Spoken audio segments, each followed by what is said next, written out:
So I will present a bit our report, Sweden as a Science Nation. So I will go into a few of the things we have in this report, but I urge you to look at the report itself. It has much more analytics than I have time to present in my brief presentation. So first of all, something which is, so here it is, the outline. Some of the things I will look at, how Sweden is doing, basically how international collaboration, based on being a very good science nation as a start, is a boost towards more impact of the work you're doing. And then looked a bit on things like key technologies and policies as well. So you'll see, but have a look at the report itself. First of all, something which is not in the report. I guess many of you have seen this already. We have a changing world. Actually, China, in terms of scholarly output, has now overtaken both EU 27 and the UK, as well as the US. And if you go down in the graph, you actually see that India has overtaken the UK. And this is not just in volume, it also comes with quality. And to the right, you're actually seeing from the report the Swedish international co-authorship. And by co-authorship, I mean that you have an author from Sweden and at least someone from another country. And that's the balance we have right now. And we don't put any judgment on this is good or bad, but this is something to be aware of, this changing world of research. So if we look on Sweden, and here we take a few of the European collaborators. On the x-axis, you see the article share. The bubble size is actually basically the volume.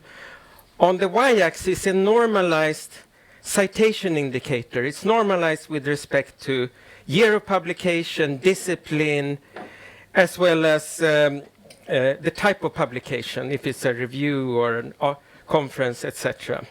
And as you can see, Sweden, as well as other countries of similar size, are quite high in terms of their academic impact or citation impact. You can see that. You can, if you look in detail, you can see that slightly Denmark, Finland are a bit higher up than Sweden in this case. You have also there a collaborator which Sweden quite often work with, Singapore, quite exceptionally high in terms of its citation impact. It's also quite interesting to see in this picture just Russia, where they are. And these are for 2019 to 2023. I will leave some time, hopefully, for questions if you have after my presentation, because I'm going relatively fast. Well, if you look at Sweden in terms of the publication share for different disciplines, and here I have the classification according to Times Higher Education, the one they're using in their academic rankings. And you can actually see there in terms of the publication share, a bit on the citation impact. And mind you, the world average is here. So Sweden overall is very good in this citation impact. And there is no judgment with respect to different disciplines, even if normalized according to this measure. So we don't judge the disciplines against each other when you look at these. Since we're working with STINT on this, it's worthwhile to look a bit on the role that international collaboration plays. What you see here in this radar chart is on one hand in green the different countries here and their international co-authorship share. In light blue are the Nordic average, so you can see that Sweden is slightly higher than the Nordic average. You see EU 27 average there, you see the other countries. So Sweden again is highly international in its scientific collaborations. Even slightly higher than the UK. That's quite interesting, which we think the UK is so super international. Okay, why is this important? Most of you are scientists here knows that you want to work with the best. And they may be in your country, but they may also be outside. So international collaboration is one way to reach, if you like, a wider audience, a broader range of expertise, as well as broader range of infrastructure for different problems, and potentially hence a broader impact. That's why it's important. And this is also seen if you look at the citation impact, and this is for Sweden. You see the internationally collaborative research is the highest in terms of citation impact. Again, we'd make no judgment on different categories, because single authorship nationally, for instance, may be very, very important for that subject and the nation in that respect. But it's relevant to understand that with international collaboration, the reach of a broader audience, potentially looking at questions which have higher relevance, you actually get the higher, in this case, academic impact. Another aspect of that is academic corporate collaboration. What's interesting here, again, first of all, here in orange, you see all corporate collaboration for the different countries. You see Sweden is quite high. Japan, also very high. Nordic average is slightly the same as Sweden. And this is degree of academic corporate co-publication. And mind you, which was actually shown in a study supported by STINT, that quite a lot of academic corporate collaborations are also with international partners. Your corporate partner may be international, or it's a Swedish corporate with international university. But again, you see, all of those who say that, well, you know, if I work with industry, my academic impact will not be high. Typically, this is what you see, actually. This is a good number to bring back to the universities. So, academic corporate collaboration, co-publication is one proxy of knowledge exchange or knowledge interaction. We can look at other proxies as well. One of them being how much is patents citing scholarly output. And in this graph we show for different countries. It's very interesting to see here China, 6.2% of the scholarly output is cited by patents. US is very high, Japan is very high, Germany, what do you expect? Sweden is also very high. It's higher than the Nordics, it's higher than EU27, UK, Italy, among our comparators here. So in that aspect, which can be a part of discussion we have later on, the knowledge exchange, knowledge interaction, seems to be, in this respect, from this proxy, quite good. Interesting, right? So another interesting proxy is what is the percentage of your scholarly output which is cited by policy documents. And here we use an external database, Overtone, and then looking back at policy documents which are citing academic literature. And there you see Sweden, among comparators, is doing really well. It's on top among the comparators. So I had to look this up yesterday in our databases. Is this really true? Yes, it is. So almost 13%, this is from 2014 to 2023, of the almost 13% of the Swedish scholarly output are cited in some policy document. Quite a high number. It's very interesting, right? And is it surprising? I see someone saying like this. Okay, interesting. Good. Okay. Yeah. Why are we here? So far, this is all super good, and yeah, we can go back home and be extremely happy. Well, maybe. So, we look at one other thing.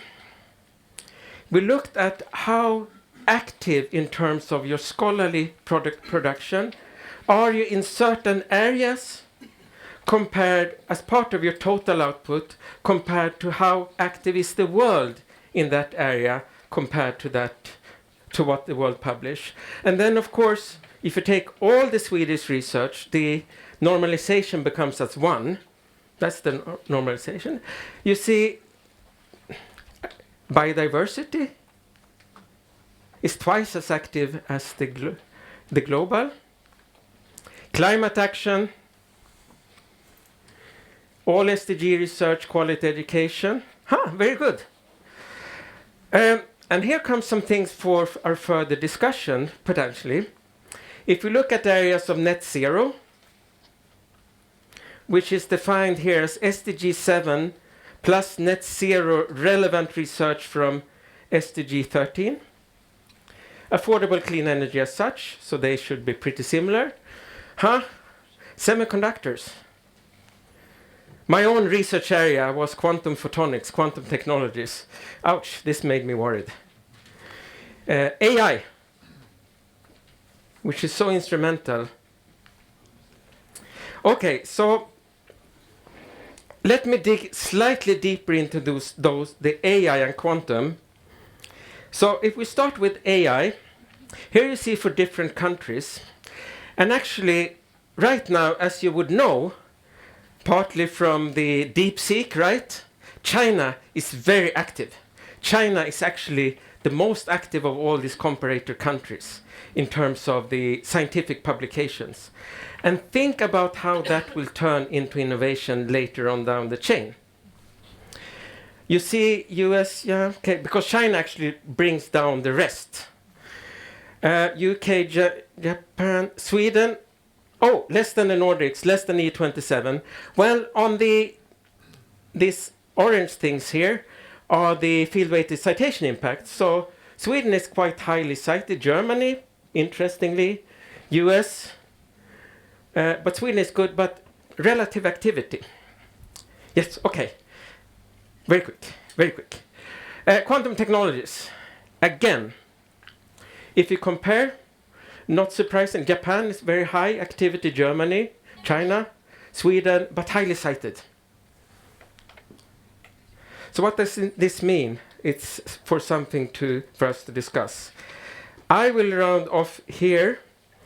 Actually, the key observation, to play with the best, you have to be among the best yourself. So we have to have a solid science base.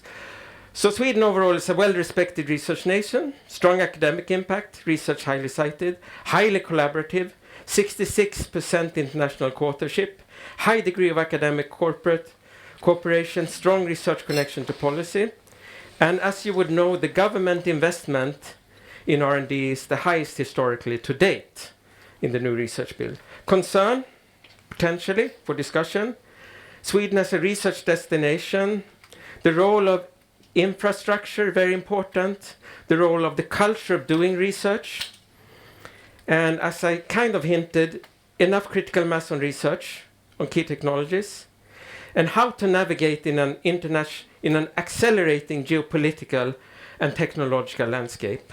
And with that, I end.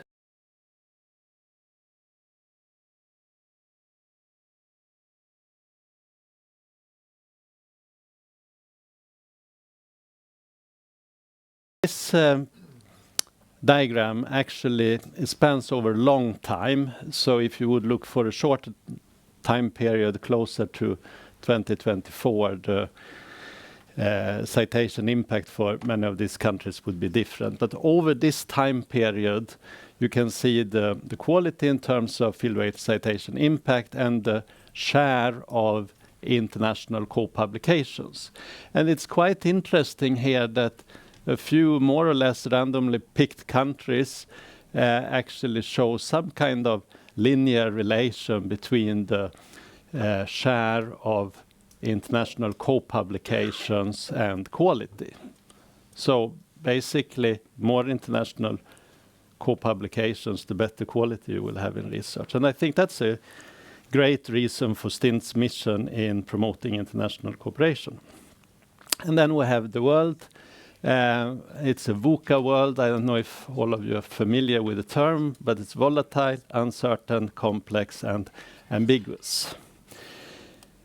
And there are so many different things in going on at the moment. Climate change, pandemics, migrant, refugee crisis, ethnic conflicts, and so on. And I think lack of trust in expert institutions is not really something we see in Sweden, but it's obviously something that is happening in the US.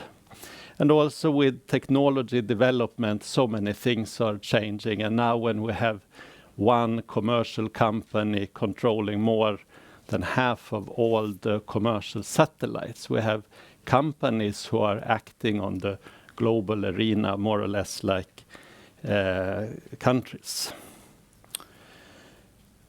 And then if we look at scientific quality over time, so back in 1996, top research here in terms of countries having more than 25% of all the publications in the top 25% citation percentile. That's, if you're not a bibliometric, maybe it's complicated, but let's just think of it as scientific quality. So back in 1996, top research, top science in the world was basically in Europe and North America and in democracies. And then if we forward until 2022, you can say the landscape has changed quite a lot. And you have so many countries performing on the same level. And here, obviously, these countries have different kind of political systems, different cultures and so on, which of course cause some friction in cooperation. But I think we should really think about the benefits of having more excellent scientific research environments around the world. Because with more excellent research, we're better prepared to solve the global challenges.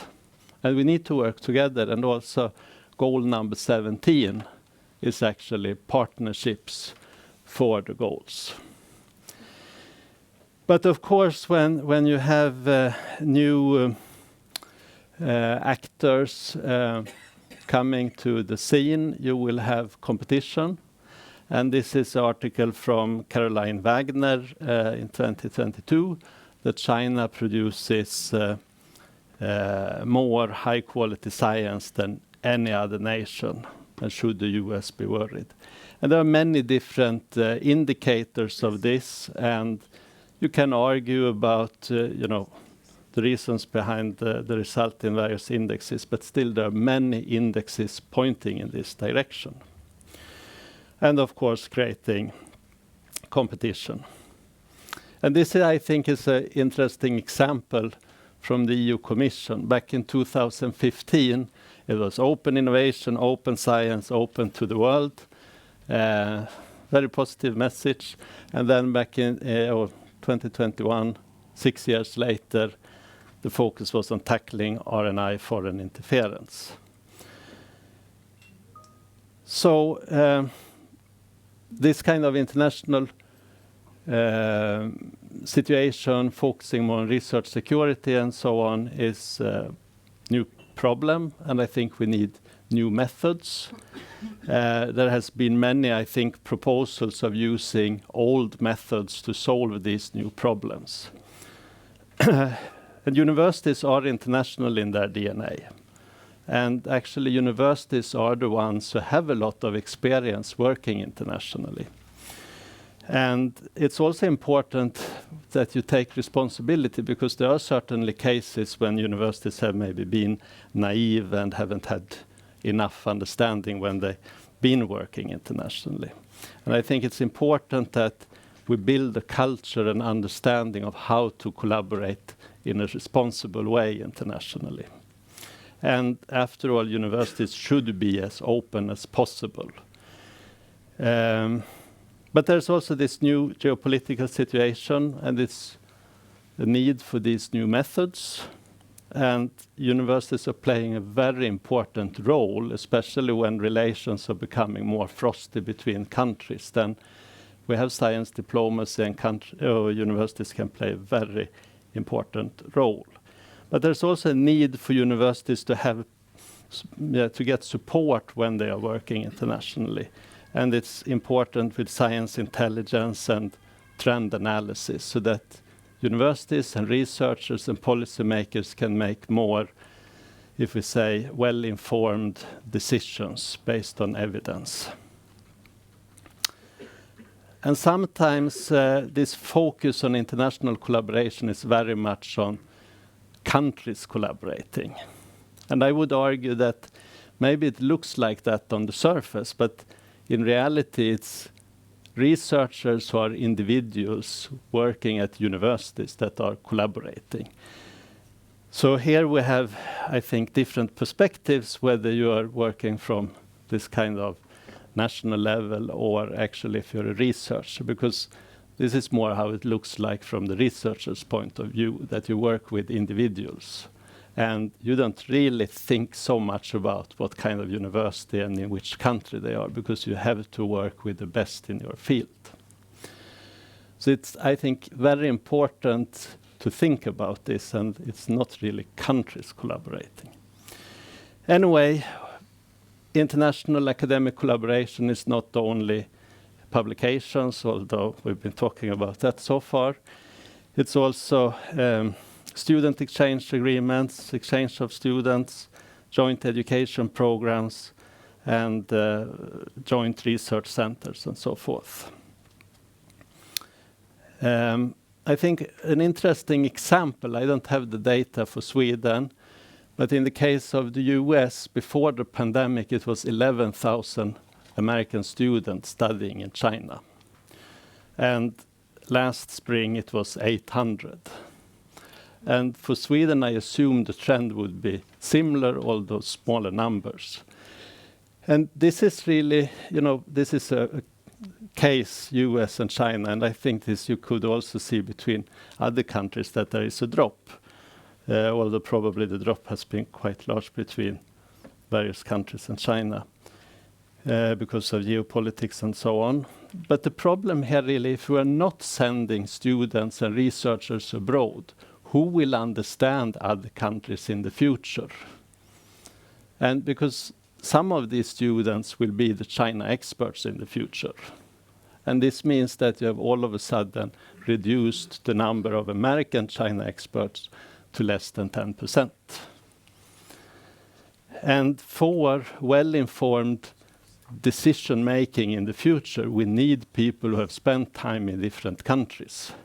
And I think science is a good foundation for this kind of international knowledge development, if we say, and to have the contextual understanding. So I think it's really a concern if we don't understand the world.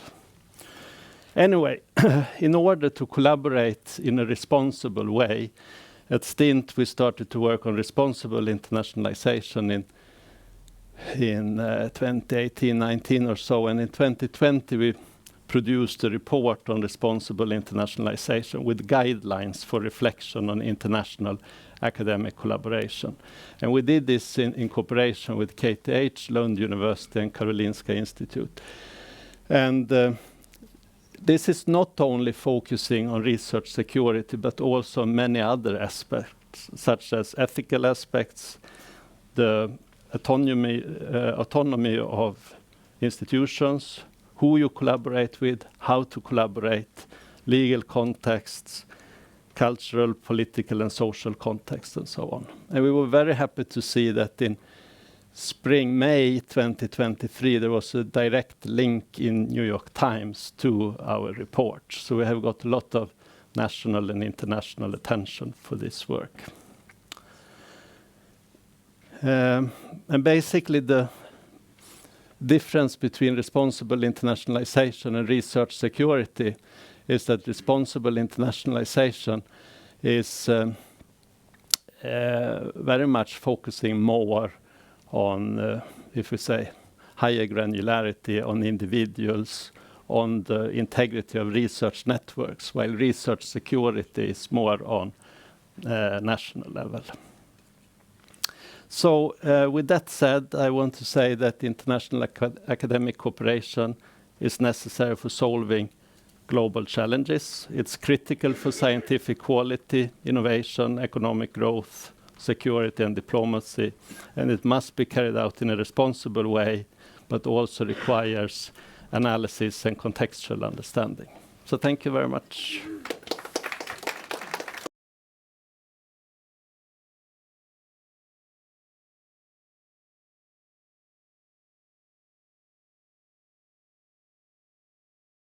I'm very happy to be here to speak about science and science collaboration in general, and also about technologies and key technologies.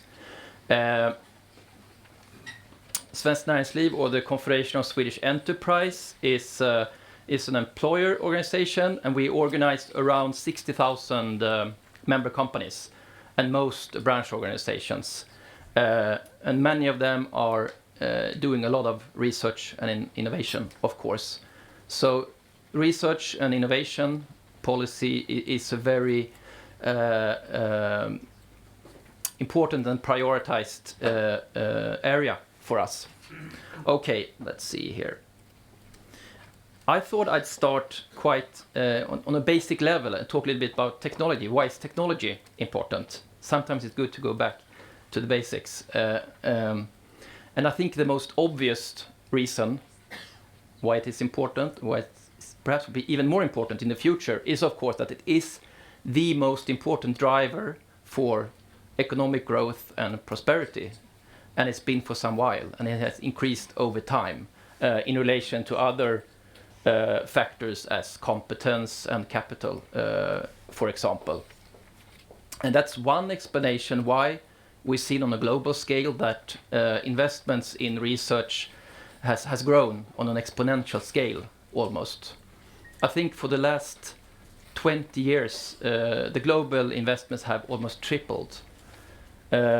This also reflects the fact that, I mean, the last generation has been, in a way, the best ever for mankind. I mean, we have lifted millions out of poverty. We are having more and more countries that have the means to invest in science. And so we're also having a more competitive environment, and that affects us as a small country. And then finally, I also like to highlight, if we look forward and the potential coming demographic issue that we are facing, if we don't start producing more babies. And that's really, it's really something that will really affect us. And I had to look. I think that at the moment, the 15 largest economies in the world have birth rates that are too low. That includes China and India. China has, between 2012 and 2022, lost 40 million 20-year-olds. So that's a lot. And the Earth population will start decrease if it doesn't change. And I had to look it up, and that's the first time in human history since the Black Death in the 14th century. So that's sort of unknown territory for us. I will not go deeper into that. But of course, if we want to keep up our prosperity in the world, we need higher productivity that comes from technology. And maybe AI will save us in this regard. Okay, so what about key technologies or strategic technologies? Strategy is a word that's used a lot, but this is how I and we look at it.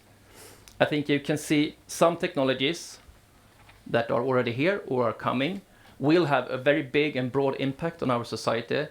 Either we like it or not. We have to somehow cope with it.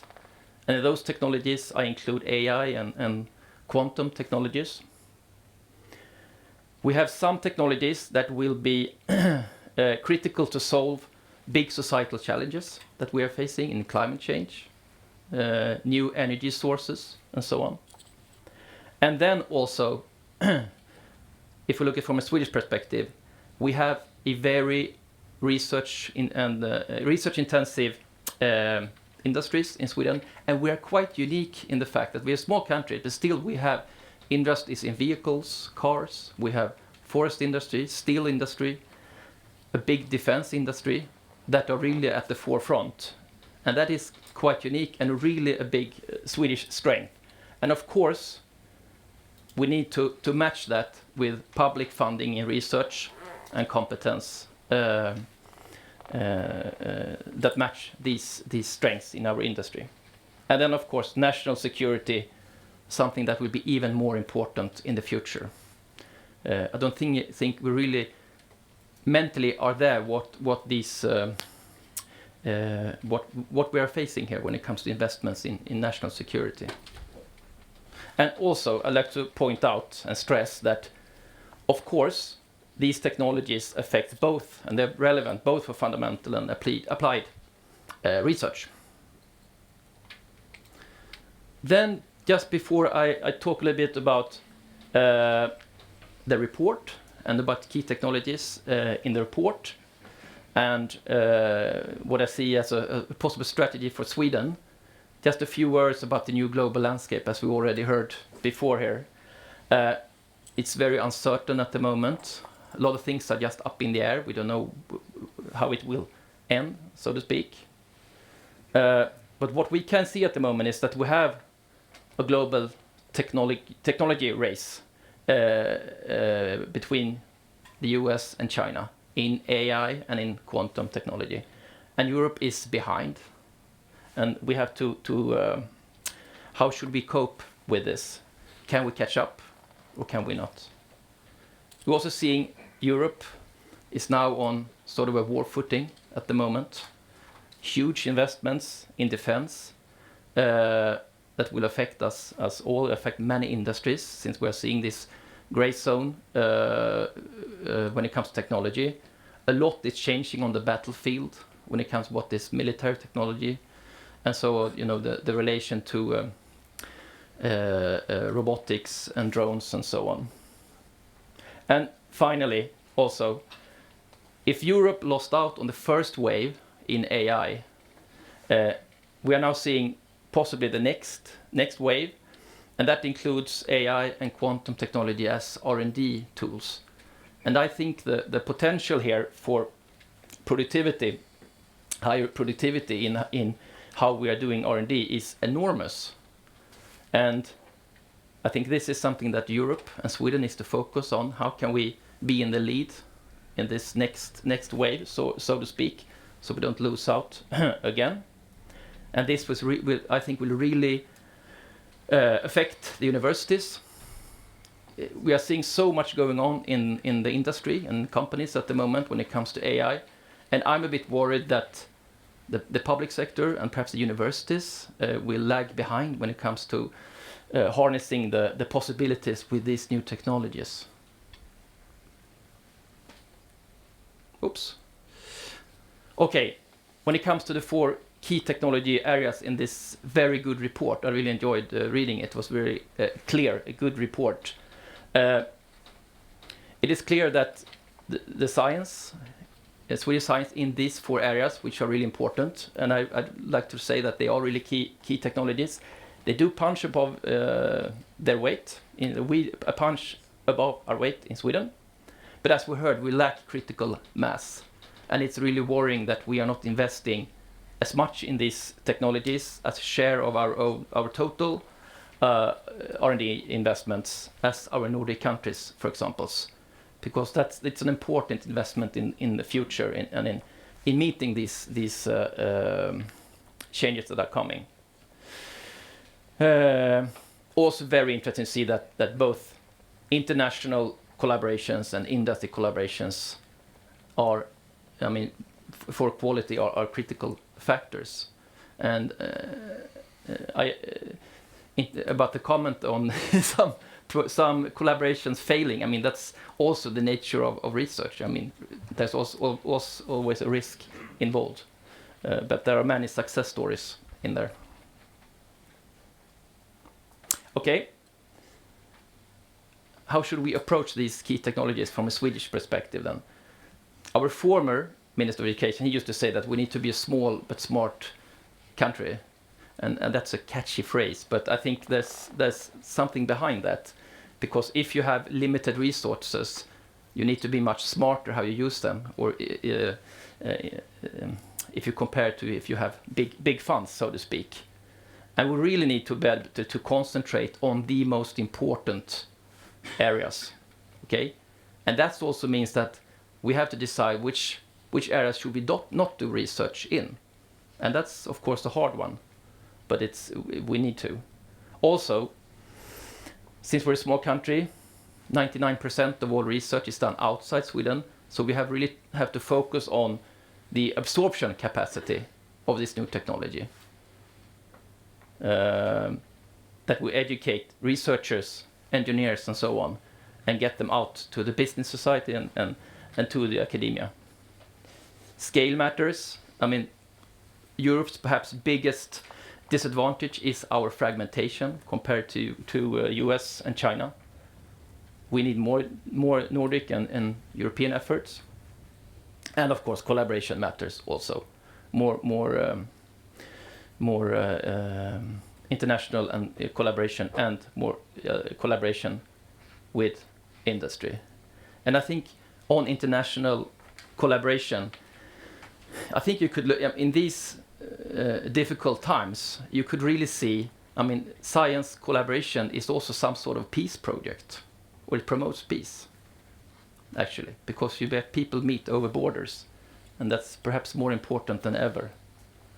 And then finally, again, national security, which will affect many different research areas, and a big part of the business sector. I usually give an example here. The Viggen aircraft, the former Swedish fighter jet, when it was developed in the 60s, there was one period when it took half of all research efforts in Sweden in developing that fighter jet. So mentally, perhaps not that mentally yet, but it takes a lot of resources. So my final slide, just a few words on knowledge transfer and supply of skills, which are questions that are very important to us. As I said first, we have many world-class industries in Sweden that we should be very proud of. We must also make sure that we have a world-class supply of competence and knowledge to these industries. That's really fundamental. I also think that if we look at the key technologies, too many PhD students in these technologies are today leaving our country after graduating, and we need to be able to absorb them better. And that's not only about academia, that's also about the business sector. Must be better to absorb these. And also, perhaps this could be some symptom of a bigger problem. And I think that from a political level, the politicians need to be clearer what is the role of universities in the future, in all these changes that are going on, and in relation to society as a whole. So, thank you.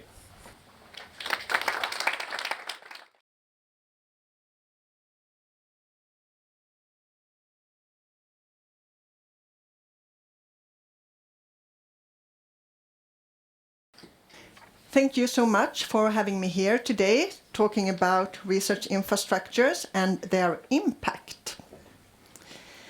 And just so you know a little bit where I come from and where my perspectives come from, I am a PI at Lund University at the Faculty of Medicine. Most of my time, however, I do not spend on my own research. I spend it on research infrastructure, questions, initiatives, and so on, both for the faculty, for the university, for Sweden, and also in the European context to some extent. As part of those assignments, I am a director of a local infrastructure for image processing and analysis, SIPA, and we are also part of the national infrastructure for data visualization in Sweden, InfraVis. Since earlier this month, I also started to work at the Swedish Research Council, so that is another of my assignments. So I'm doing a little bit of many different things. And if you wonder why we have this picture here of me a couple of years ago, you can tell that. It's from one of our most important infrastructures in Sweden. It's from the old Max lab, the synchrotron facility. And I'm doing anti-M presentation in my research group, and this is also just to illustrate that I am not only talking about the infrastructures, I'm also using them. So the graph down here, it is data generated at the synchrotron facility outside of Oxford, the Diamond synchrotron source. So enough about me then. If you ask, what is the impact of research infrastructures? I think the answer is super easy.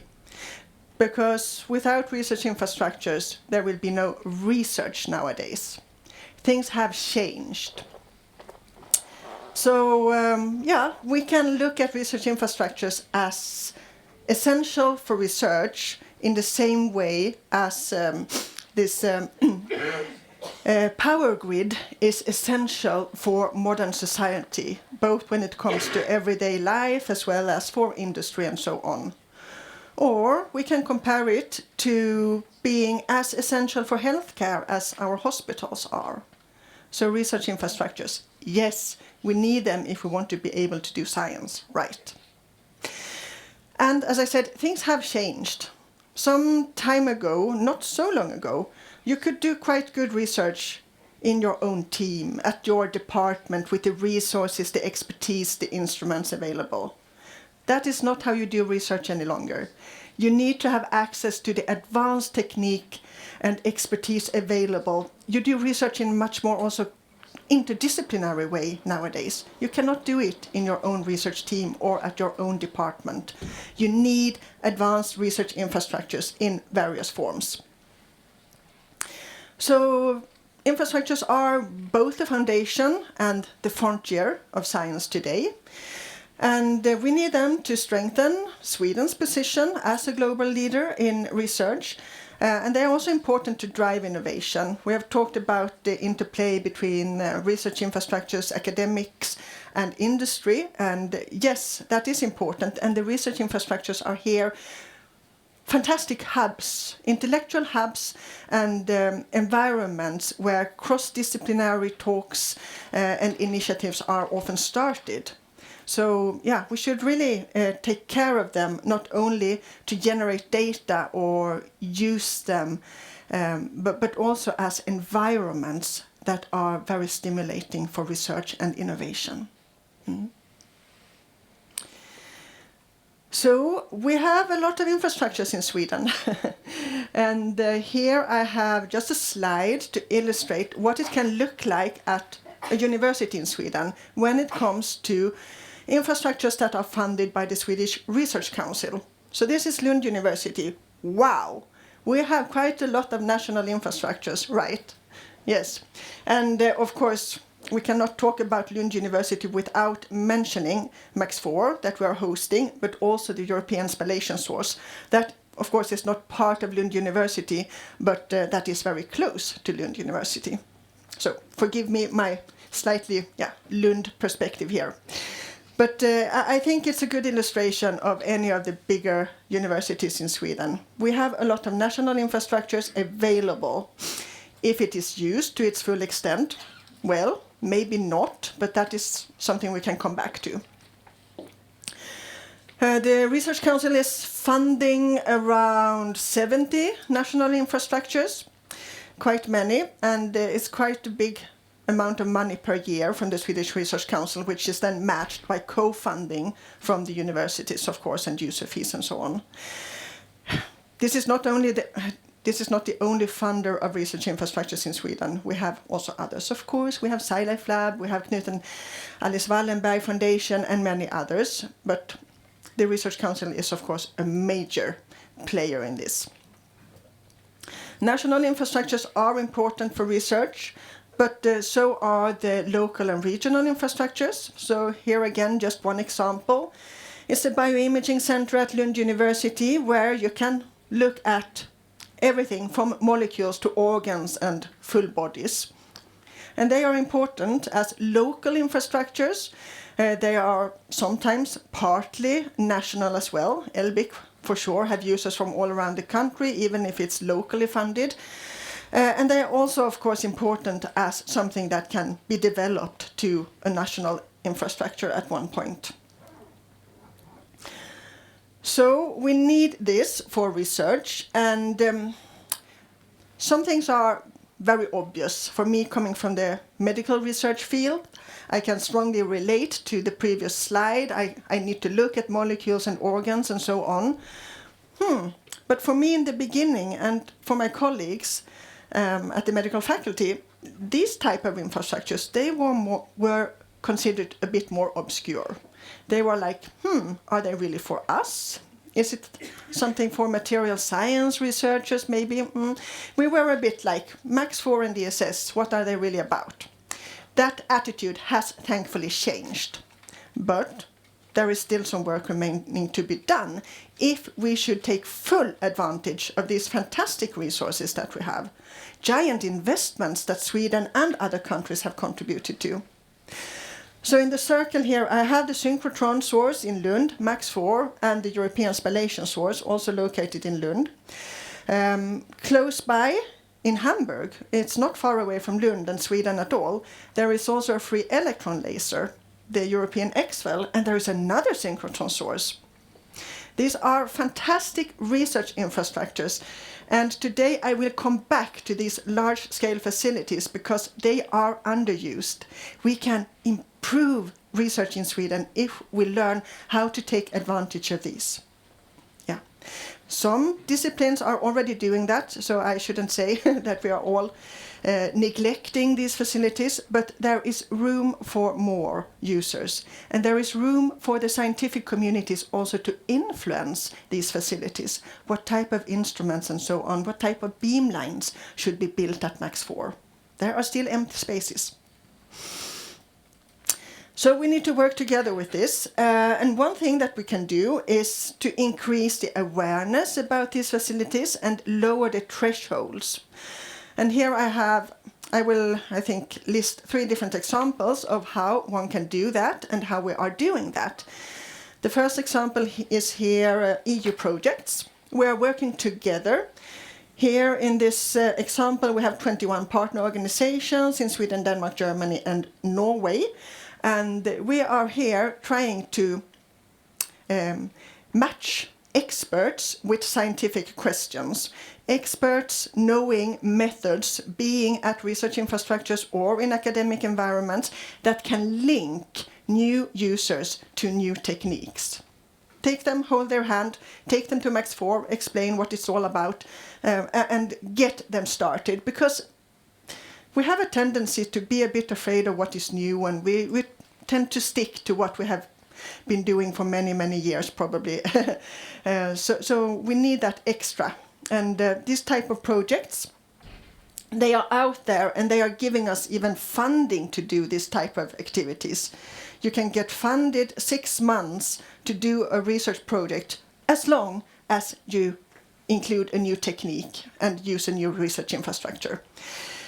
So that is something we are doing in Sweden together with colleagues in Europe. And again, connections are important, and we need to connect not only researchers with these research infrastructures, we also need to connect the research infrastructures, the small local infrastructures with the large-scale infrastructures.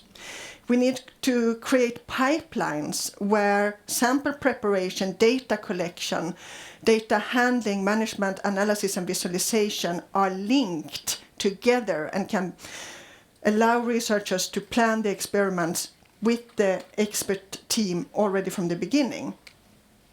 So this is also something we are working with in these EU projects like HALRIC, for example. Another initiative that is creating awareness and opportunities to explore these fantastic techniques is the Institute for Advanced Neutron and X-ray Science, LINX, you might have heard of that. They have themes that researchers from all around Sweden and also other parts of Europe can participate in to learn more how their scientific challenges can be studied by using these advanced techniques. The third initiative I would like to mention here is also creating awareness and new ways of bringing more users from academia, but also and maybe primarily from the industry sector to facilities such as Max4 and ESS. You might have heard about this project before. Here it is named ARI for Sweden, but previously it was called Spirit. So I think we have Vinnova people here, for example, and so on. It's funded by Vinnova.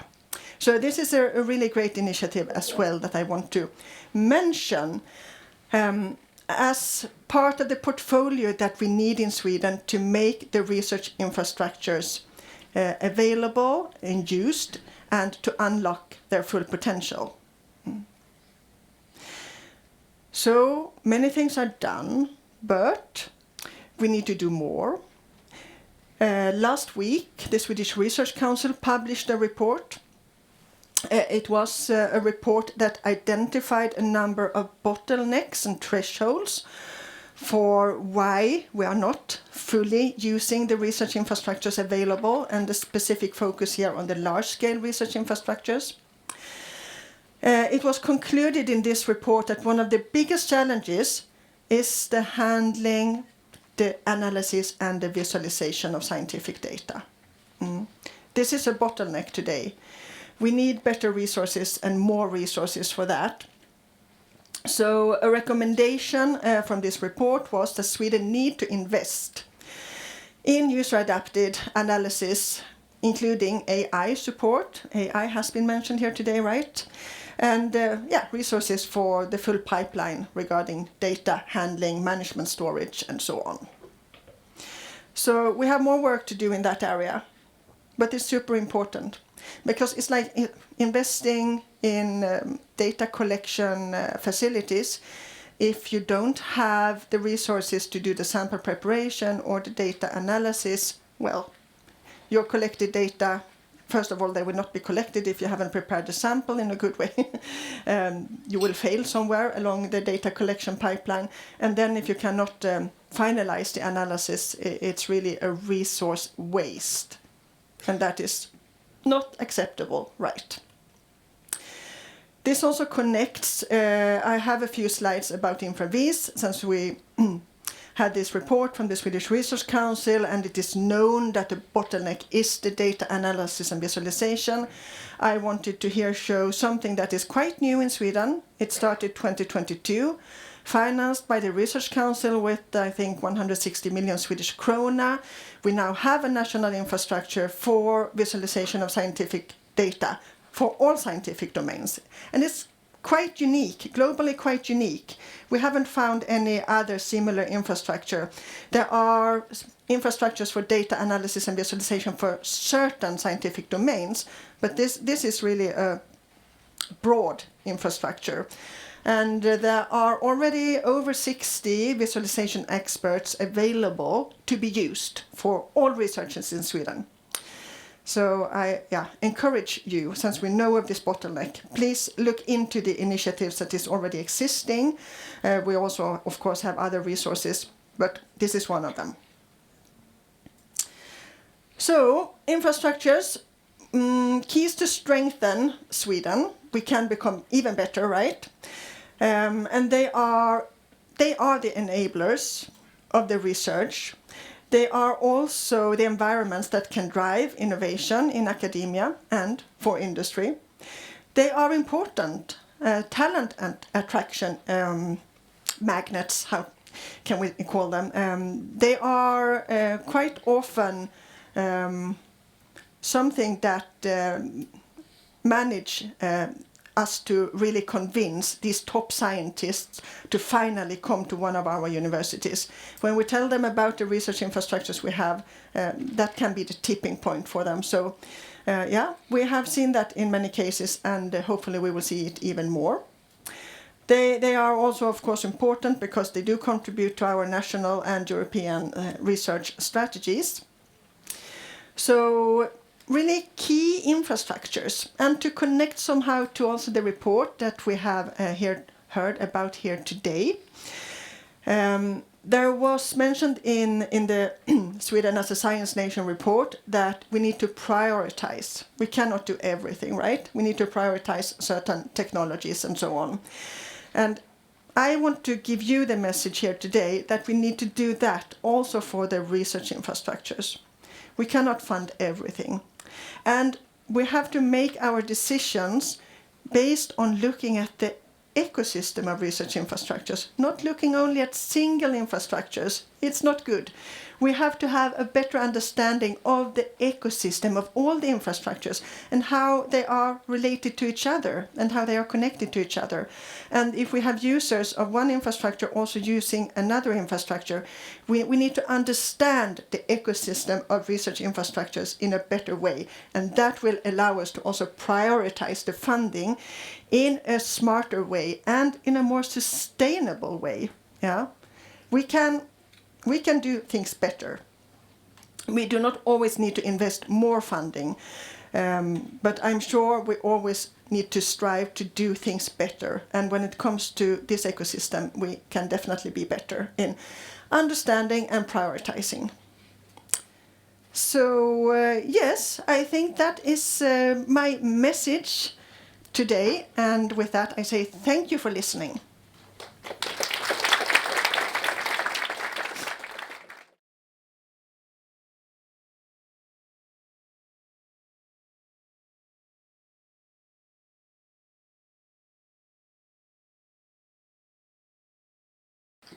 Okay, good. So it's actually good that the last presentation today, because I think I bring together all the different elements that we heard in the previous keynotes. So what you see here are the different challenges that we observe in the research innovation landscape. And at the moment, what I will really focus is how we can foster international collaboration, which is something that Andreas really talked in the first keynote. How we can develop research and innovation ecosystems and showcase economic and societal impact. So why are these three elements extremely important? I think that all the answers were already in the previous presentation. But fundamentally, it is what we was already looking into. The geopolitics has really changed the agenda. The European agenda, we've seen it went from open to the world into research security, into really digital sovereignty. And fundamentally, three main reports came out last year that really focus into how we can be stronger in terms of innovation and define what it is a competitiveness agenda for Europe. So, of course, everybody is talking about the Draghi report, which really look into closing the innovation gap. But before that, also the Letter report really focused the attention into the fifth freedom. And also that midterm evaluation of Horizon Europe, looking into what's going to be FP10, that was done by a group of experts, which was led by Manuel Aitor.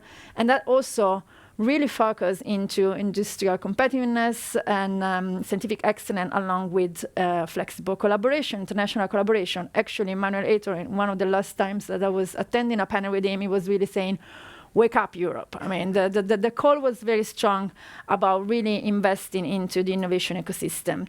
So you probably see in the beginning of January, the Commission came up with the EU Competitiveness Compass, which is the strategic roadmap, which really put forward a number of milestones which are all around key technologies, AI, clean industrial deal, and technological sovereignty.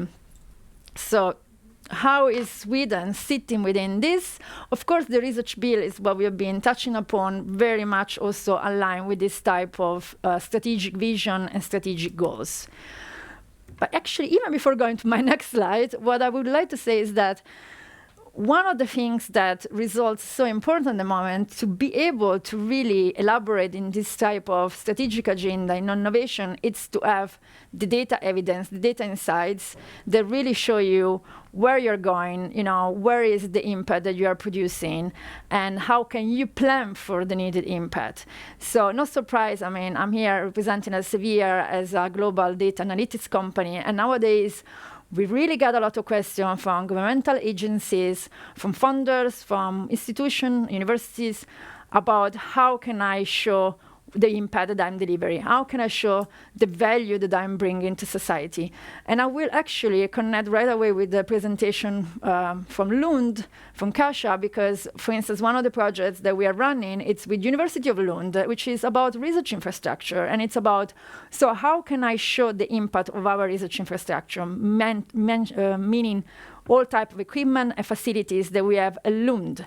And we started to do something like that with the Joint Research Center in Brussels, really trying to understand how can you showcase that impact. So thanks to an algorithm, we are capable to go into the full text of the papers, where hidden somewhere researcher tells what type of research infrastructure they have been using, and then we match that to a taxonomy, we get it everything clean with the right metadata, and then we start doing the analysis. So this research infrastructure has produced collaboration, has produced patents, has produced international collaboration. So those are the type of analysis that gives you also the data needed when you need to ask for funds, for funding more research infrastructure. And I'm really grateful for Lund that really want also to pilot that approach, which is something that we heard also from other conversation in these days with other research leaders in the country. They were saying, oh, this is very interesting because it really help us identify where we should invest more, where is that is utilized, where it's not underutilized, actually, as Kajsa was just saying. So, but some of the questions we get, no surprise, they are all around key technologies. Key technologies are really at the top of the priority agenda of many countries. So what I'm showing here, it's a piece of project we did for the Dutch government. This is for the Ministry of Economic Affairs and Climate, which basically came to us and say, we need to identify where we are strong in terms of key technologies, where we should push our agenda, how do we define our strategic agenda moving forward. And we came up with definition of 44 key technologies. Believe me, it didn't just happen like that. There were a lot of workshops with the funding bodies, for instance, to really come to the right terminology and really understanding within the broad spectrum of key technologies which one we wanted to look into.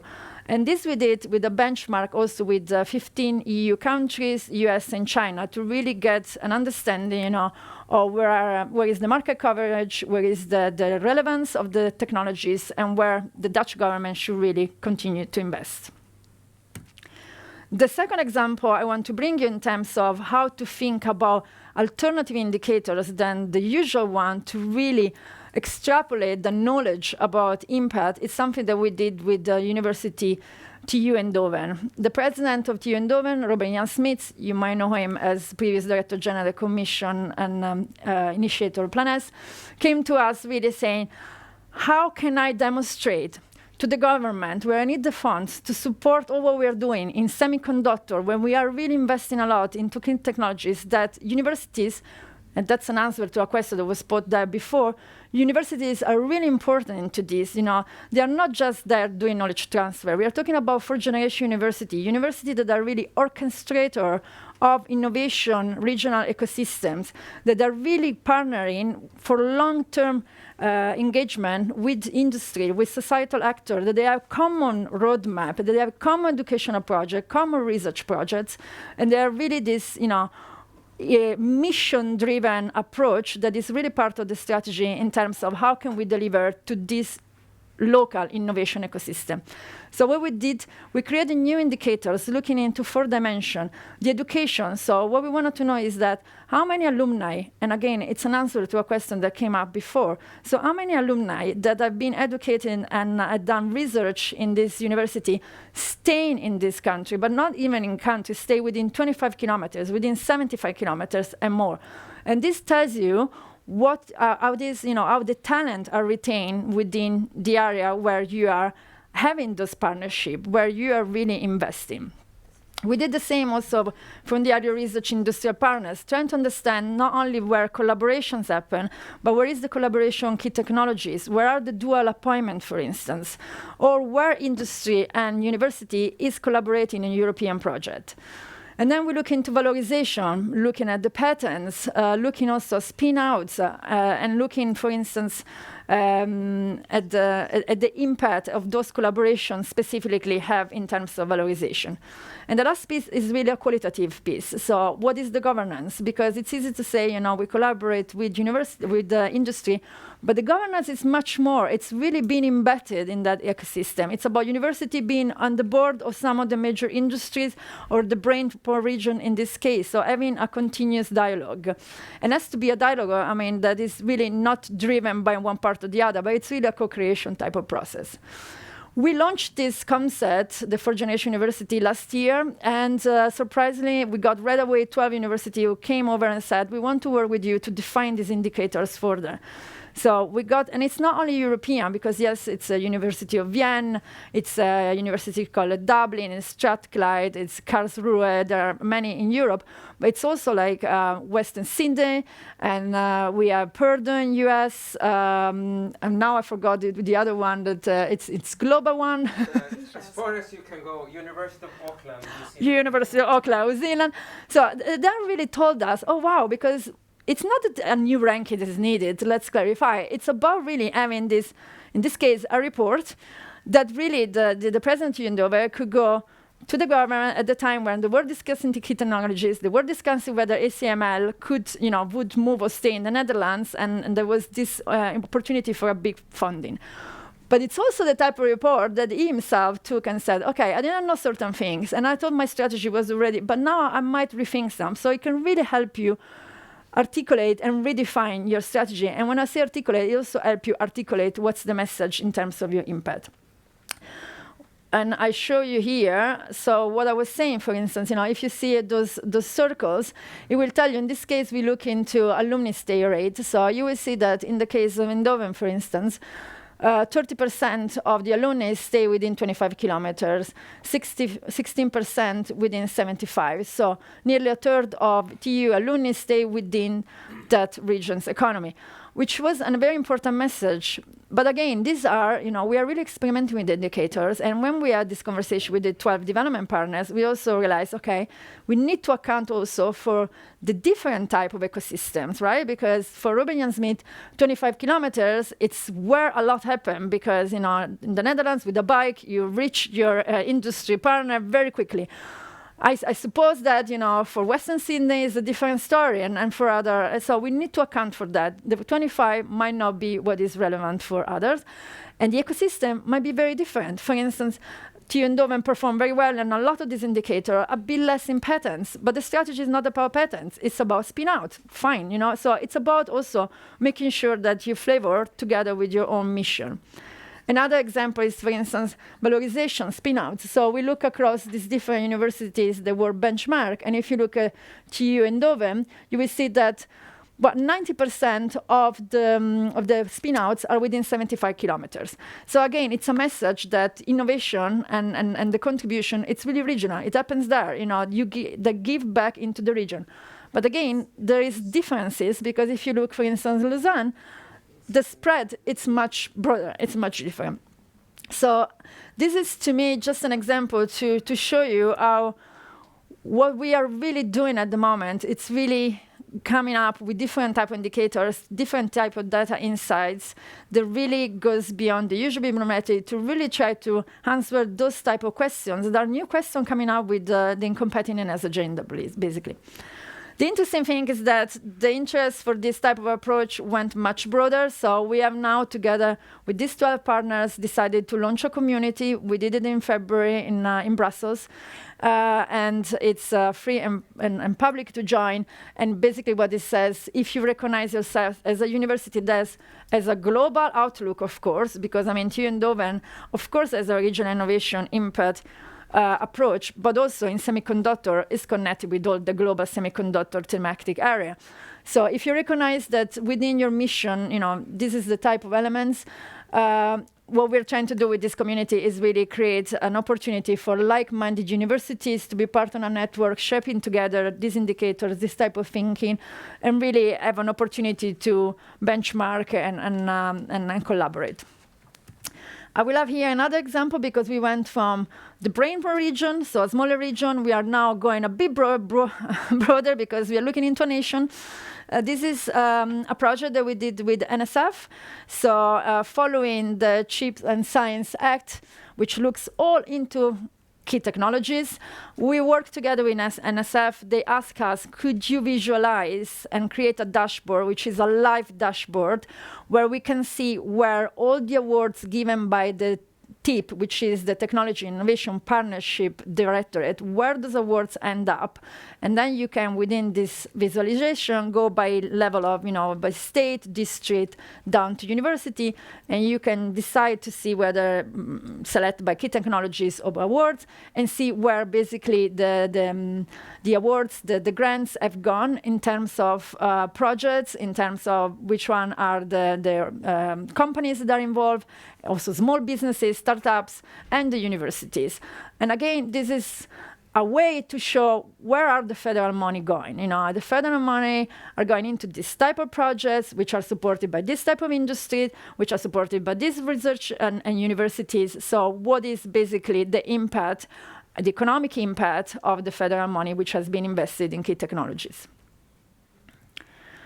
I gave still a couple of examples. This is also very interesting. This is UCL. So UCL, you might know, it's part of a knowledge quarter. So around King Cross line, let's say there are 100 research and knowledge media culture organization that they all collaborate to a certain extent. And the interesting question was like, so what is our collective impact? And we would like to compare with other districts. So for instance, Kendall in Boston, there is Singapore. So they really benchmark with other type of innovation district. And they wanted to look at across a number of parameters. So how they perform in terms of research excellence, how they perform in terms of collaboration, research culture, and impact. When you look, for instance, at research culture, they were interesting to see dimension like gender, like mentorship, like SDGs, for instance, like cross-collaboration, etc. And again, this is also a live dashboard. You can select by different disciplines, because this is also, as a background, the UKRI strategy 22-27, as also the life science vision in UK. So the classification of disciplines very much relate also with what is the strategic approach at national level.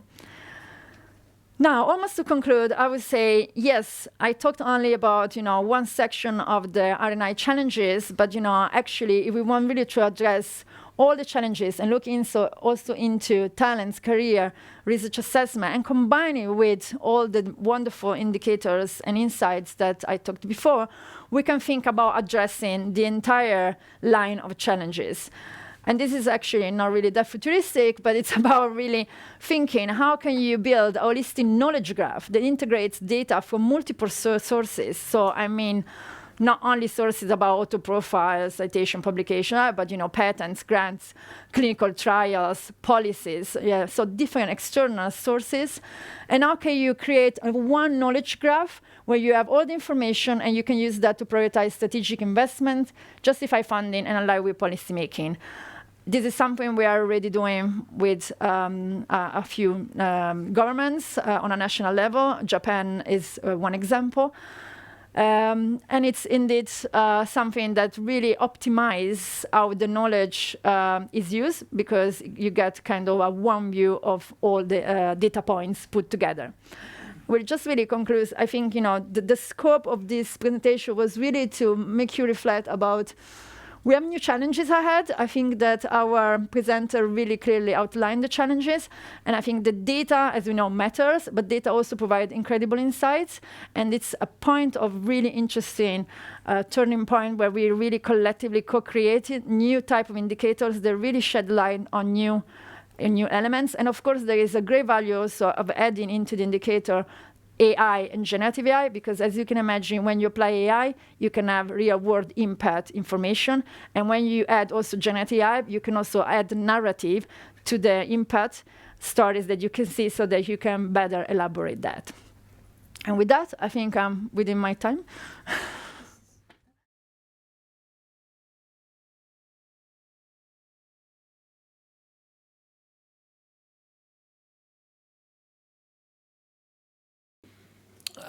I think we have got kind of a good overview from the presentation that Anders did and also the various keynote speeches. And I have one question that I would like to direct to all of you. And Sweden is recognized as a leading research nation, as we could see in the report and so on. But global competition is certainly intensifying. From your perspective, starting here with Johan, what are Sweden's greatest strengths and challenges in maintaining its leadership in research and innovation? Well, I think a lot of those aspects were brought up in the report. It's very interesting, and one of the main aspects is, of course, the international collaboration. I just want to highlight that in the report there was notifying how high the citation impact is of Sweden. But the citation impacts were not fractionalized, meaning that they were giving each citation 1 point. In our research barometer, we did the fractionalization, which means that it's a bit lower, but we're still on a high scale. So one of the main factors, I would say, is the international collaboration. And Anna? Well, strengths, of course, a long history of doing what we're doing so well, collaborating and very hardcore technology areas and other areas as well. But challenge at this point, I think, is a kind of a blindness politically to thinking that we're always the best. And in terms of funding, I want to flag for the fact that we've dropped 5 positions. Well, last 5 years, we've dropped 7 positions. With regards to how much the government is spending on R&D in the budget. And that's a really dangerous road to go. It's a negative. I mean, now our government did increase the budget in the research proposition, and that's good. But we have to look at the world. We can't just look at our own history. If we look at Finland, for example, their government decided that they're going to do a 1.2% of GDP should be invested in research. And Sweden has now 0.71. Where actually, when it comes to the comparison to Finland, it would include defense, so that would be 0.75. But 0.75 compared to 1.2 is not good enough. So we need to get more muscles when it comes to investing. And Lars? The organization Vetenskap och allmänhet, Science and Society, has found out that the trust among Swedes for science and scientists is very high. That is certainly positive for Sweden. I would add to that we know that the acceptance for new technology is also high in Sweden among citizens. A problem I see is for scientists, if they are in academia or active in R&D at industry, that their mobility is low. Is too low. It's low between sectors and also low actually international. So some of the collaborations that we see in the Elsevier reports are done via exchange of emails and results. So I would really like to promote more mobility. Very good point. Joachim? Well, in terms of the strength of the Swedish science systems, I think it was excellently outlined in the report, and really good to have it summarized and backed by evidence in the way it was done, with the strong academic input, the international collaboration, and also with in some sense the right countries, and also coming from Academy of Engineering Sciences, also really highlighting the importance and also the great outcome of the collaboration between academia and industry. It was, of course, good to see put on paper and be backed by evidence, things that we talk a lot about in the Swedish system, and where we have a long tradition to do that, and also including the impact aspects, broadening from in a sense just the industrial outcomes, and also looking at this broader societal outcomes. In terms of the weaknesses, I think it was also got a lot of insights from looking from the report. Really, the high quality but weak in terms of volume in key areas where we see a future need. AI, quantum computing was mentioned. There are others. And where I really think we need to have a discussion is the match between the research that is actually done and current and future needs. How do we plan, in quotes, of course, it's not about detailed planning of research going ahead, or really having opinions of particular research questions, but how do we make sure that there is a match between the needs of society and where the money is spent from government and also from industry going forward. I think the page 20 is really interesting, where you see in the report, where you see how it really turns up in terms of academic output. Is that a conscious decision, or is it just a de facto outcome of a bottom-up approach? I think there is where we need to have the discussion. And a little bit following up on what you're talking about, and was mentioned also here by Anna, that the Swedish government has just presented its largest ever investment in research. And I would like to ask all of you, and starting with you, Joachim, how do you see this influencing Sweden's research priorities moving forward? Should there be more targeted focus areas, or should funding be evenly spread? Because you were kind of hinting on that already. Hinting on that, and here I speak both in my current capacity, but also being part of a government inquiry into the future funding landscape, or the agency structure of the government funding towards research and innovation, which I'd done a year ago.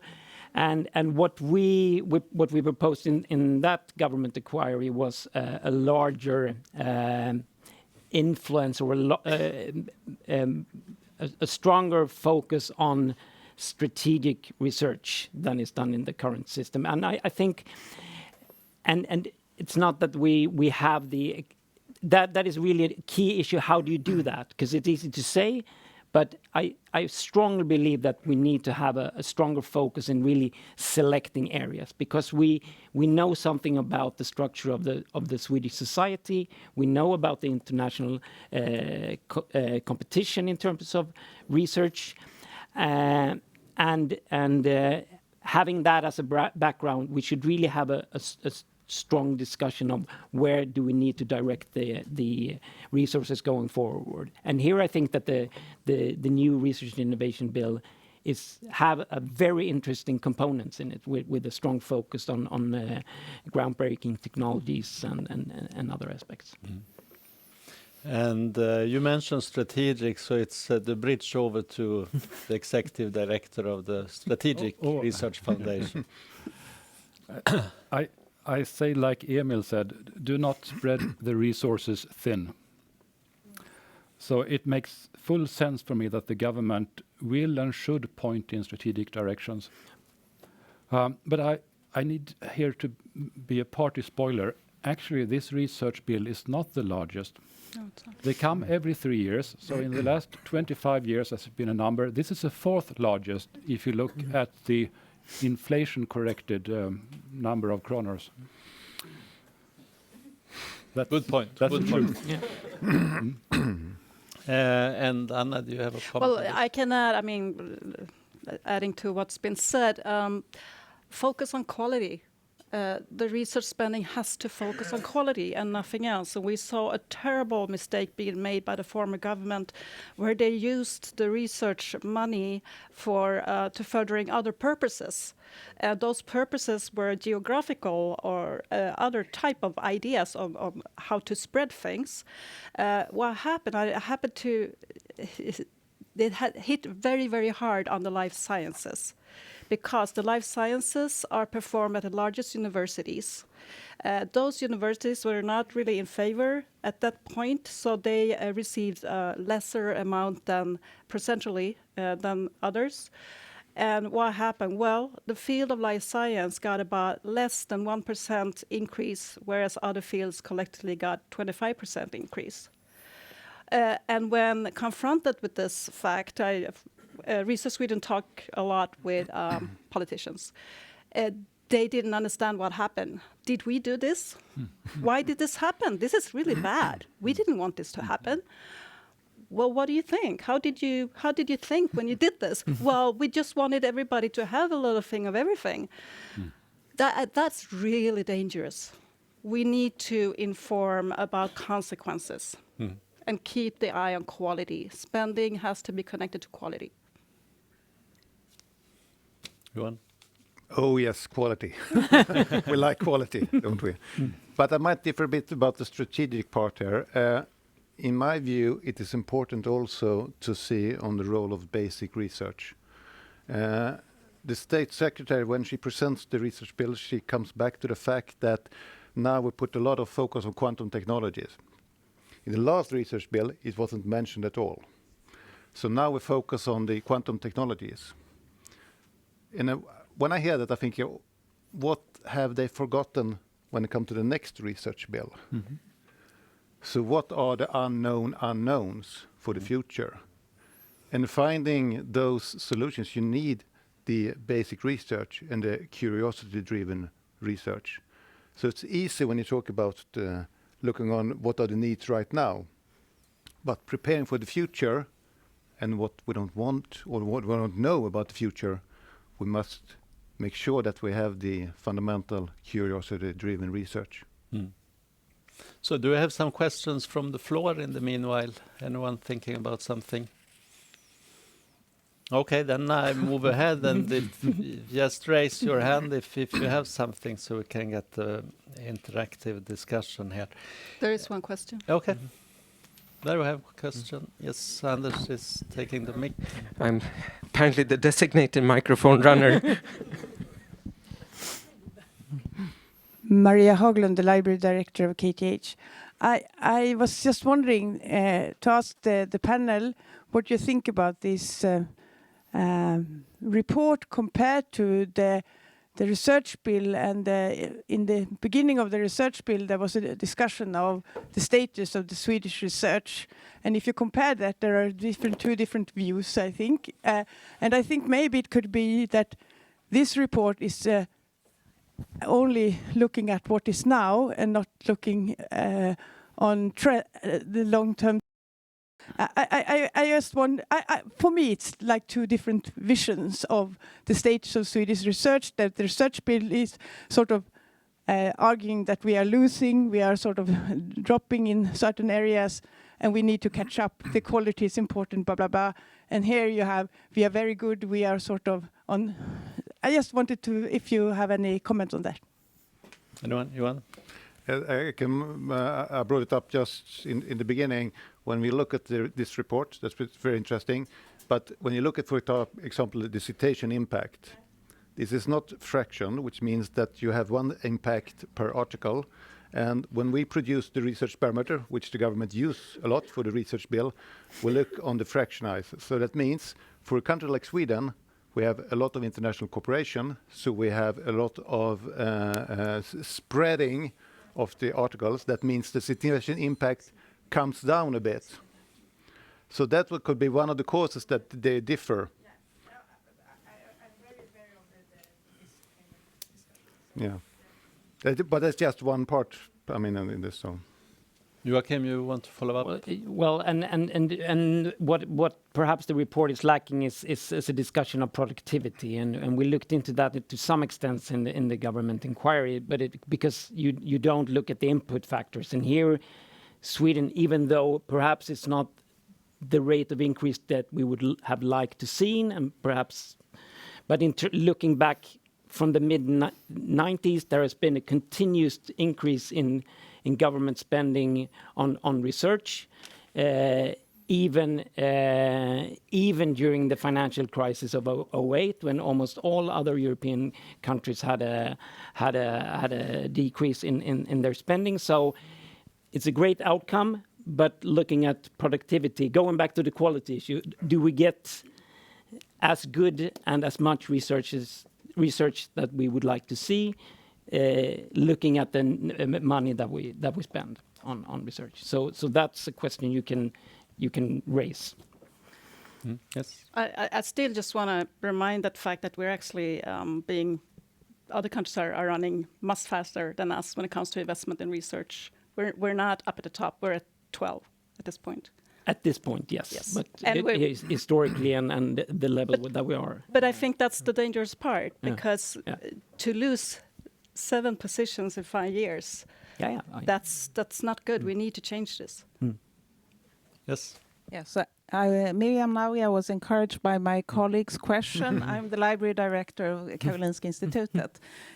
So I just wanted to go a bit on this about curiosity-driven research and research research driven by policy, and the report here that has the graph over impact of science, because I think, Anders, you had to check this morning. You said, if this is this really for real, that 13% of all Swedish research articles are cited by some policy document. Is this the right way to interpret this?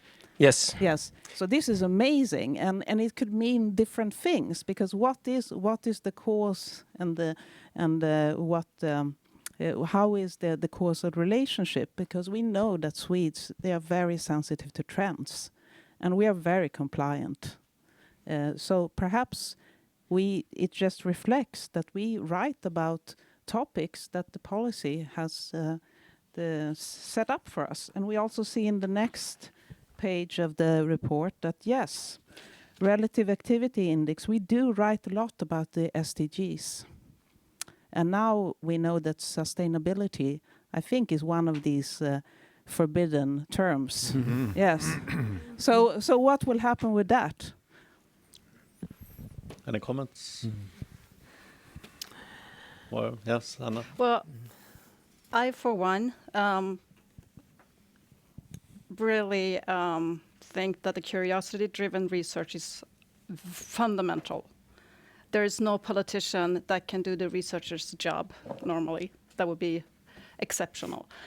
So we need to still put our trust in the really good researchers with high quality and hope that they are the ones influencing where we can go with politics rather than the opposite. That's the baseline.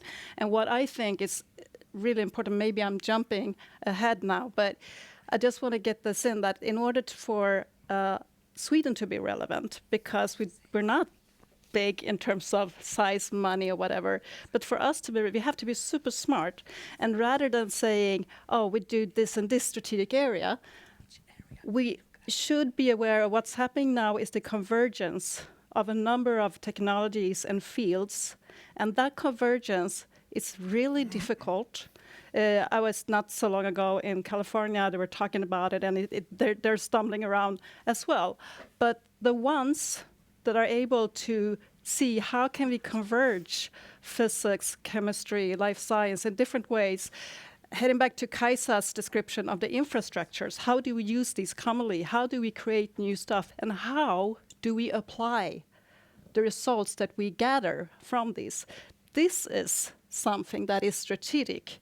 This is something that needs to be encouraged because it's hard and it's not a quantitative thing. It's specialized, and that's specifically something that a small country could be advanced in, could have infrastructure in, and would be a magnet both to companies and other researchers at other countries. So I see that's one of the things that we could really excel. Any more comments? Yes, Johan? Yes, I also think you have to look into what are we really looking when we're talking about citation impacts, as we use it now very much. We say that the citation impact has increased tremendously, especially from China. But if you look what kind of areas are they within? They are within the natural sciences, with the technologies. Not that much in social sciences or humanities. There is Sweden great. So if you're questioning about the policy impact, I mean, the politicians might look very much on that part of what articles. So that could be one of the causes of this sort of diversion in that. So spreading it. And I think that's also important when we talk about the strategic funding. We're focusing very much now on technology, natural sciences. We cannot forget the other parts because they are important, especially when we're going to talk more and more about interdisciplinarity. I was just checking the Leiden rankings for different disciplines, and it's clear in social sciences how there are basically no Asian universities among the top 25 at all. So, and we have one question here. Yeah. Yeah, I'm Catherine Rota, working for Elsevier on those data, thinking about how we can go beyond the traditional bibliometrics and relating to the fields and to the strategic aspect of that. I think an important question is about how we identify those emerging topics, where we see that articulation of different disciplines going together, and thinking about the bottom-up approach rather than a vertical definition of fields like the traditional classification existing can bring a lot of insights, including some other indicators, because we have a proxy. Okay, citation, fractionalized, not fractionalized. Okay, fair enough. But still, we can go beyond. And today, the data, the technology, allow to go beyond.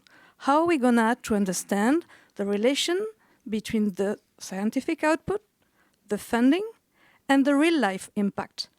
And with Gen AI, now we can understand where we see some matching between, okay, that research allows this innovation, allows this product, allows to save such number of life, or decreasing the diabetes at that extent. So that's the kind of thinking where there is a lot to explore. In order, there could be a reduced time about between investment, those emerging areas, which are not necessarily within one specific field. Andreas? Yes, Lars? May I return to the publishers? The way we calculate the citations is in a moving time window of 2 to 3 years. That means that it will self-accelerate hype. It would be better, I think, to look over the whole lifespan of an article. And the most exciting discoveries, they will generate very few citations in the first year. So they will only count in the last 2 years. So I think that very system, there are certain economical interests behind this, maybe from other publishers. But I would seriously question this modus operandi. May I reply? Yes, sure. I agree. This is exactly where we go for flexible windows to analyze those indicators, because it all depends again about what is the question, what we want to measure, and what is the objective. And when we think about the policy document and the relation to the policy document, like the IPCC report or some others, European or World Bank document, it's not a citation that will occur within 1 or 2 years. It's far more. But sometimes you need also to have the fresh thing about how the researcher talk to each other, how they cite each other in emerging topic. So not everything will fit the same situation, but fully agree with your comment about making sure that we don't rely only on the very rigid rule on that. Thank you. And then, Lars, you have a question? Thank you. Lars Friberg, Vinnova. Just 2 weeks ago, I came back from a workshop at Stanford University on synthetic biology. And I hope that the people here in the room could get together and actually use this. We talked about the need for talent. And there's so many American researchers who are now going to be don't know if they're going to have a job or uncertain. And we have a really good value proposition to try to attract them. The Economist just published their glass ceiling index. Sweden is the highest in the world as the place for women who want to work. So we should try to attract them.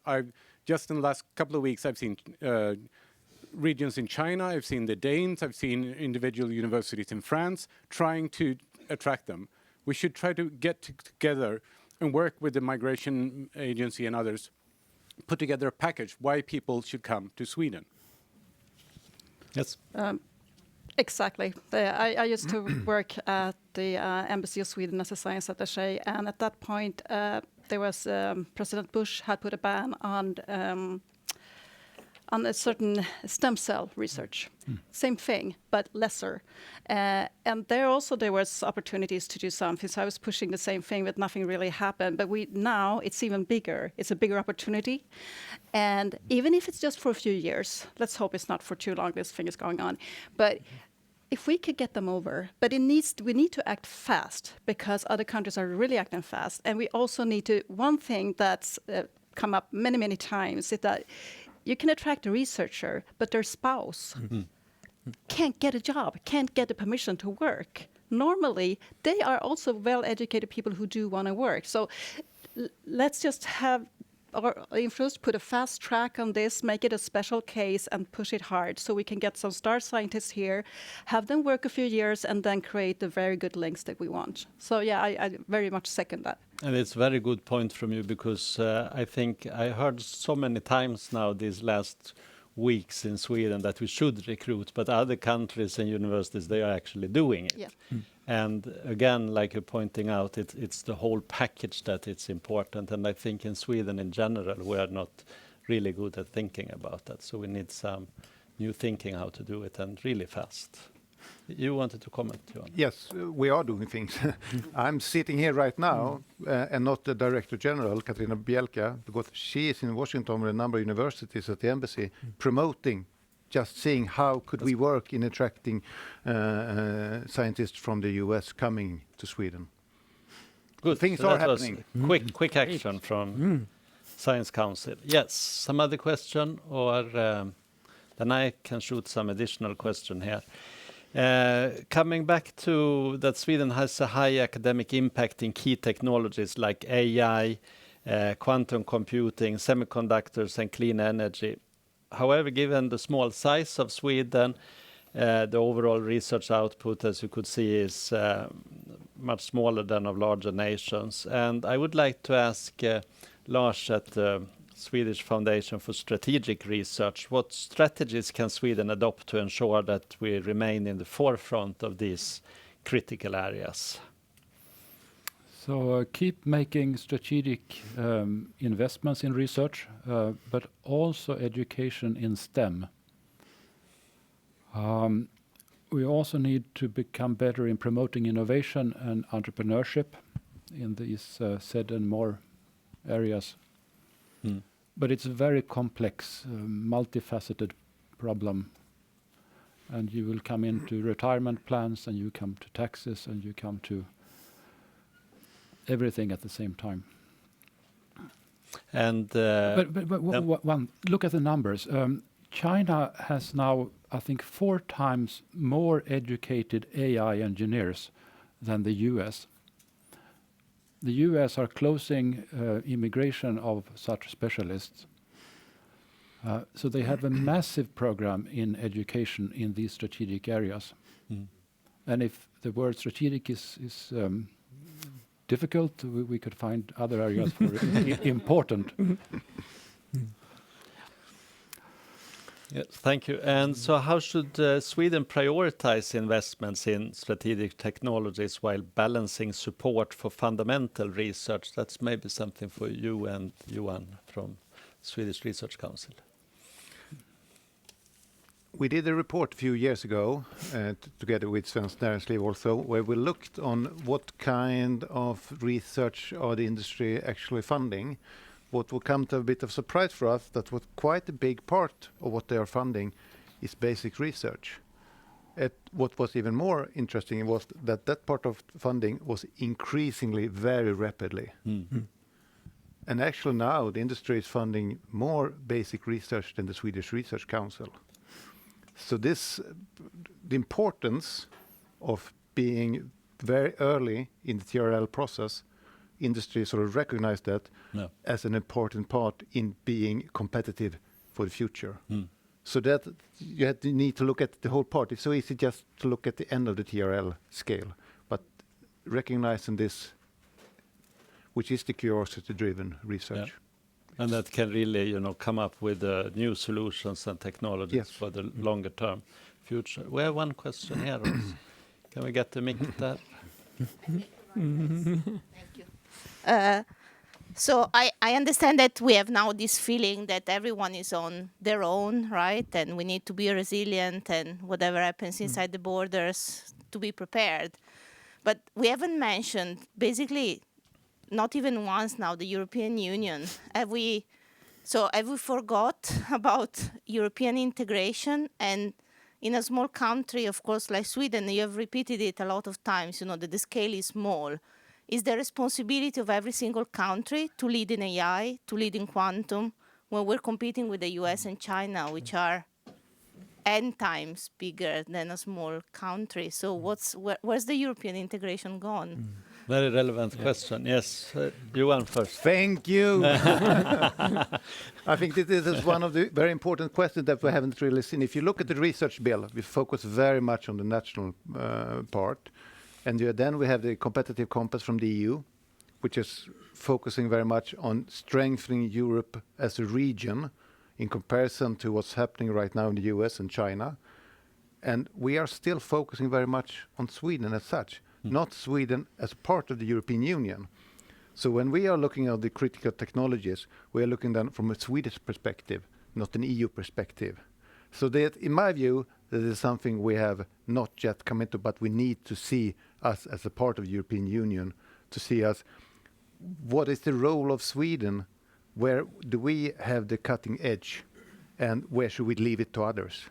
And how could we work together even more? So thank you for that question. And I think this is a mental exercise for all Europeans. Jocke first and Anna, Lars. Yeah, and I thank you very much, Valentina, for that. Bringing in the EU into this very patriotic crowd here in the north of Europe. But I think, to me, that this really boils down to, having said that we need to prioritize and find our skills.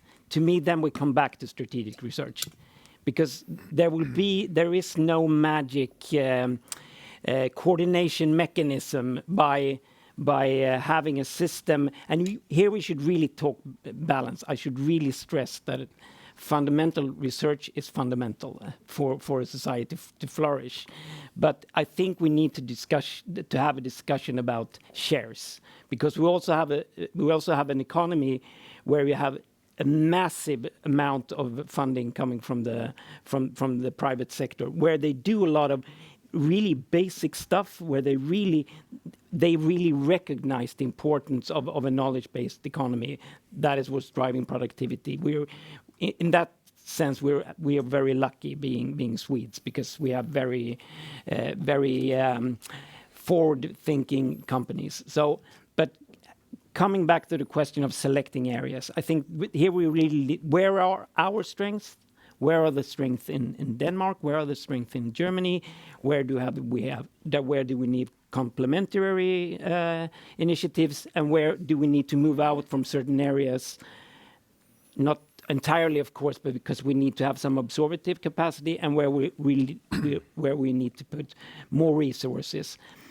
And then it's not about moving up the TRL level. It's about having curiosity-driven research, but in certain areas. And that is where I think we need to be open for that discussion. But myself, having worked in a funding agency for 15 years at Vinnova before joining the academy now, there has been so much focus on bottom-up process, even in the strategic research.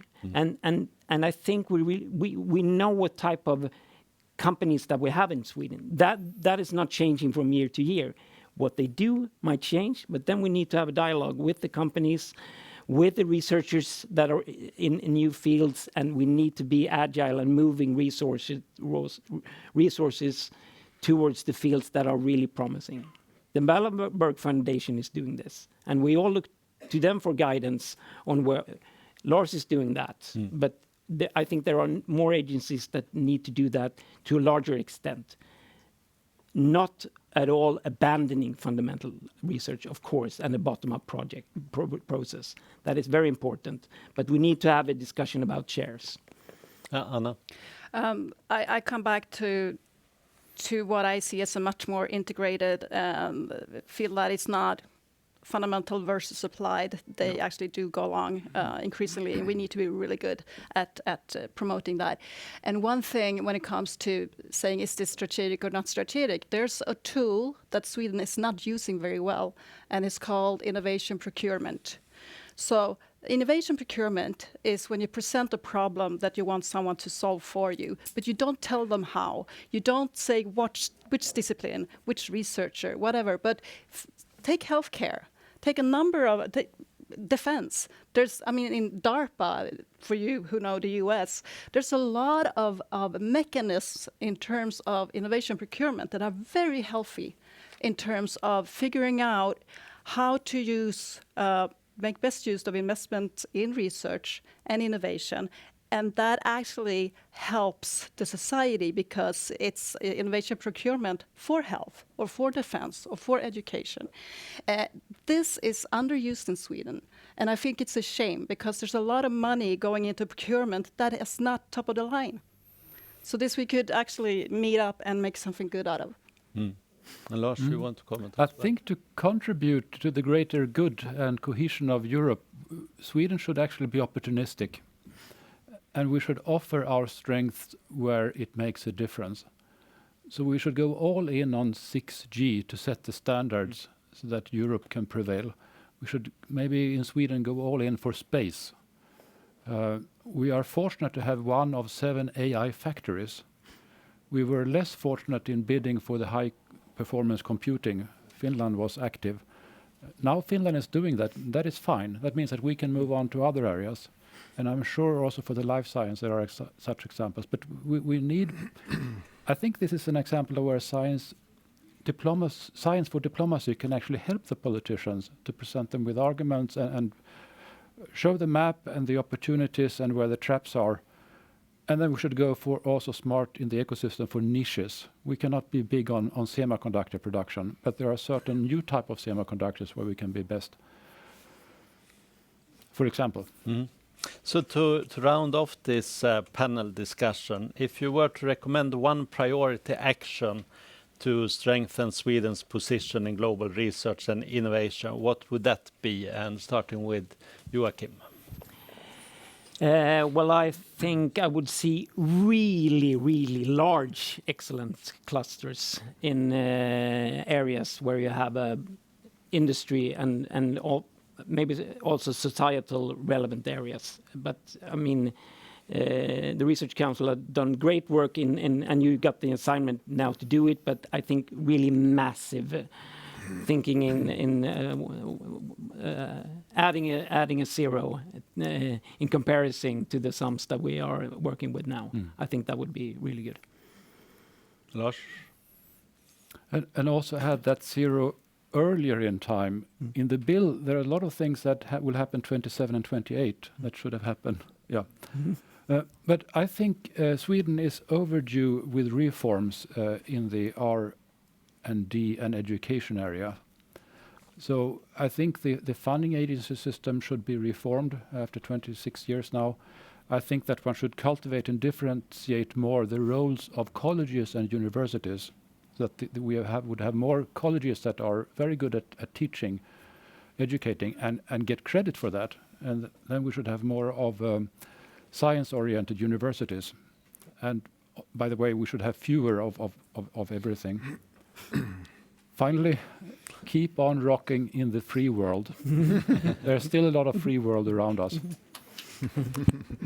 And Anna? I would like to see an internationally competitive, long-term research budget focused on quality. And you won finally. Finally, yes. You started, Andreas, by saying that we're living in a world that is changing hour by hour right now. So what's happening now is we're focusing very much on what's happening in the US. And we tend our focus to the US, and we tend to forget what's happening in China. Yep. On the same time, we're trying to strengthen us within the European Union, and we talk a lot about the strategic autonomy. So for me, it would be interesting to go further along that line, what we could do within the European Union. I mean, if we should, so the question is sort of wrongly asked, if it's not what the European Union can do for us, but what we could do for the European Union. Yep. And I think that also connects a little bit to a meeting I had in the morning, and the the host of that meeting in the beginning presented the Peter projection of the world, because you know there are different projections of the world map depending on how you deal with the longitudes and the latitudes. And with the Peter projection, basically you have the Pacific, or more or less Malaysia, in the middle, and this was the upside down projection. So Australia was at the top and Sweden was down there where New Zealand normally is. And also the sizes of the countries shows how big Africa is and how small America and Europe is. So I think we really need to have updated perspective of the world and maybe not be too Sweden or Europe-centric, and then combination of what you said, that we have to think big and fast, innovative, and also how we can think in new ways of collaboration and be international. So thank you very much for participating in the panel and for everyone to be here today for this seminar. Maybe Elsevier would like to say the final words. But actually, I want to conclude with a very positive quote that was said today. So in this difficult geopolitical situation we are facing, somebody, which was Emil, said, you know, scientific collaboration internationally is a peace project. So for a country that does so well internationally, international collaboration, please continue on this road with responsible internationalization. And STINT is a great promoter of that. So thank you, and thanks everybody for being here today.